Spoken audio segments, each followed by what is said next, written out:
Коомубузда өтө жаш турмушка аттанып, жашоонун сыноосуна, тагдырдын оор сокусуна чыдай албай бузулган үй бүлөлөр аз эмес. Баарынан да күнөөсүз балдардын обалы кимге тиет? Алар эмне үчүн көчөдө калып, ачкачылыкта күн кечириши керек деген суроо улам-улам жүрөк эзип келет.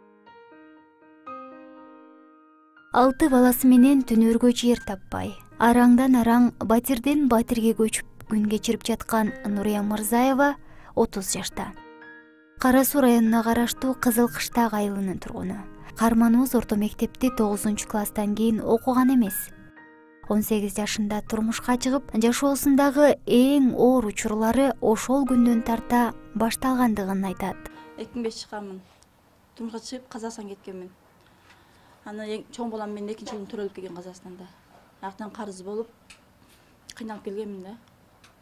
Турмушта көргөндөн бери жашоом кыйын. Балдарым окубайт, күйөөм таштап кетти. Ошо эмне кылыш билбей анан квартира жашап жүрөм мен. Эч ким мени каралашпайт, мен жан багып отурам, балдар багып. Анан ошол жака кайрылып калдым мен. Айла таппай. Күндө үйдө болгон уруш жаңжал, жокчулуктун артынан жаралган пикир келишпестиктин айынан Карманыбыз балдары менен жалгыз калган. Жолдошум менен 10 жыл жашадым. 10 жыл дегенде ушу 5 баланы таштап кетип калды. Ичип, азык башка катын алып алды.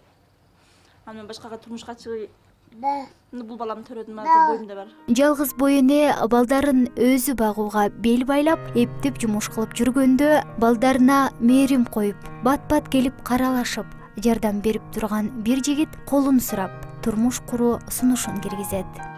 Балада күнөө жок, баланы өз ырсысы менен багамын, мындай кылам деп никете мен мойнуна алган бар жогум.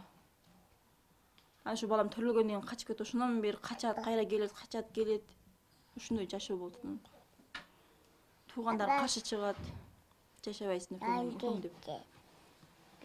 Анан кечээ Бишкекке чакырып жашайм деп, чакырып балдарымды алып баарым барсам, о жерден 1 ай жүрүп, 1 айдан качып кеткен келсем боюмда болуп калды. Ошондой айттым, ошондой алдырам мен эмне кылайын десем, барамын дейт. Түрүлө барам дейт, түрүлө ушуп кетет. Эмне кылышты билбей атам азыр. Карманыбыздын балдарын өз перзентиндей көргөн экинчи жолдошу да таштап кетип, кайра келип жүргөн. Бир күнү Нурия Мырзаеваны борборго балдары менен келүүсүн суранган.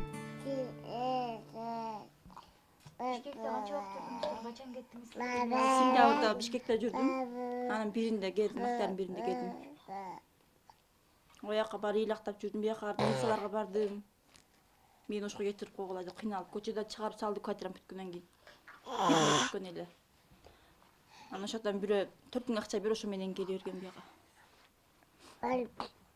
Келди, анан бияка келип квартира таппай, бияктан бир жума кыйналдым. Гостиницада жатып жүрдүм, мечиттерде жатып жүрдүм, жалдыра ыйлап. Ал жакта түнөргө жери жок. Балдары менен көчөдө калган эне Ош шаарына келген учурда да батирлүү болуп калган жок. Акыры мечиттен дин кызматкерлери чогултуп берген акчасы менен бул бүтө элек үйдүн бир бөлмөсүн актап-сырдап кирип жашап калганын айтат. Келегородокто мечитте жатып жүргөндө акча жыйнап беришип, квартирага акча кылып беришип, ошол жактан чыктым мен квартирадан табып. Бул жерге да 3 миңден берем. Светин оңдоттурдум, бу жердин свети жок эле. Үйүн актап тазаладым, ошондой бардак келип болбогон жерге. Эмертең 8-нде да бүттү, дагы аяктан табып берем деп ошону ойлонуп турат элем. Пособиям чыга элек, балдардын пособиясы. Жаңы тапшырган. Ал пособия жетпейт, 4900 алам, алтыны. Жетпейт. Балдарынын улуусу Талант 11 жашта. 1-классты окуп аяктаган бойдон кайра мектеп посогосун аттаган эмес. Кийим-кечектин, мүмкүнчүлүктүн жоктугунан улам окубай калган Талант билим алуусун улантканда быйыл 5-классты окумак. Качан мектепке бардың, качандан бери барбай калдың? 1 жылдан бери барат элем, азыр барбай калдым, кийимим жок, шартым жок. Ал баргың келет, келечекте ким болушуң келет? Чоңойсом врач болгум келет. Ал врач болуш үчүн эмне кылыш керек? Окуш керек.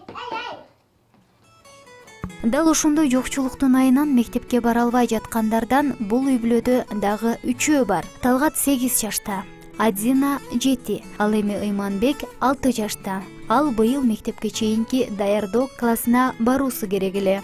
мектепке туруктуу жери жок болуп атат окуганы. Кийим кечеси жок. 3 окуй турган болуп, чөнөтүн кийим жеткизе албайм. Курсагын зорго багып атам. Ошо шартынан бара албай калышты. Кайрылдым, сенсебетке алып кайрылды. Мен балдарыма кийим кечеси акча бергиле, окутамын деп. Сага жылда эле бере беребиз деп бербей коюшту. Мэрияга бардым. Мен балдарым ушинтип көчөдө калдым, окуш керек мындай деп.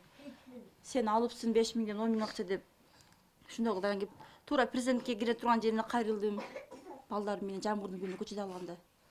Сен кимсиң, мен сени биринчи жолу көрүп атам деп карабай коюшту. Эч жерден жардам болбоду мага. Балдарыңды балдар үйүнө бер, сени энелик укугуңдан ажыратабыз деген сунуштарда, коркутууларда болгондугун айткан каарманыбыз балдарын эч жака тапшырбай өзү багарын билдирди.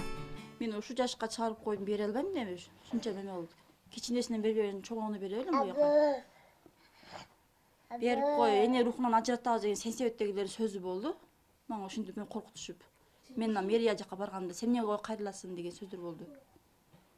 Кайрылам дедим, силер мага жардам бербесиңер дедим. Берсеңер жарымын берип туруп, жарым чөндөгөн уруп койсуңар деп уруштум олар менен. Сен эне рухунан ажыратабыз, мен эне рухунан эч ким ажырата албайт, ушунча жашка чоңойтуп койдум буларды. Кыйналсам да эптеп багып чоңойтом да, ошолорду үйлөп жайлаймын да. Жакындарым каралашып тура албайт. Анткени алардын да өз турмушу тиригилиги бар деген Нурия Мырзаева бир туугандарынан жардам күтпөйт. Мен үйлөнмөйм. Акаларым бар жолу бар, атам өтүп кеткен. Атам өтүп кетти, азыр олордан карлашпайт өздөрүнүн өздөрү. Чоң акам менен урушуп кеткен, таанышып кеткен. Ишиям бул үйдөн. Аны чоң эже Бишкекте, азыр бул жерде сиңдим менен дукан бар. Апам оорукчан жүрөгүнө операция болгон. Эч ким карлашпайт. Каарманыбыздын эң чоң тилеги үйлүү болуу жана балдарын мектепке жайгаштырып татыктуу билим алдыруу. Анткени билим албасаң дүйнө караңгы болуп калат тура. Мен балдарымдын мындан ары кыйналышын каалабайм деп билдирди. Үй керек болот, баарынан үй керек болот. Анан балдарымды жайлаштырыш керек болот окууга. Мага ушу үйүм жок же чегимди апарсам акча тök дейт, акча төгө албайм мен. Ушундай эле кыйналып жүрөм, эч жактан жардам болбой. Мен эч ким түшүнүшпөйт деп кыйналганым. Дал ушул бир бөлмөлүү үйдө 9 айлык баласы менен барарга жери жок 19 жаштагы Айкөкүл да түнөп келет. Көздөрү муңга толгон жалгыз бой эне тууралуу келерки көрсөтүүбүздө кеп болот.